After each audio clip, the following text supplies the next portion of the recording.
Ассалаумағалейкум достар. Емші ағаштары болсын, қандай ағаш болса да, көктемде құрт құмыртқа зиянкестер түсу үшін талдардың түбін аттаймыз. Міне ат.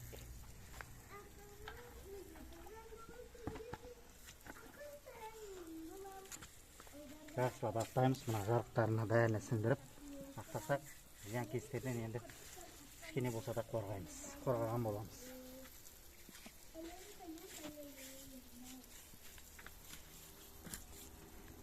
Атты жақсылап суға езіп, бір күн қойып суығаннан кейін осылай барлық талдарды аттап шығамыз. Жерден құрт құмыртқа, тағы да басқа зиянкестер талдарға шабуыл жасайды. Көктемде соған аз да болса мынау көмегі тиеді достар. Келесі видеоларымда тағы да зиянкестерден қалай қорғау керек жайлы видеолар түсіретін боламын.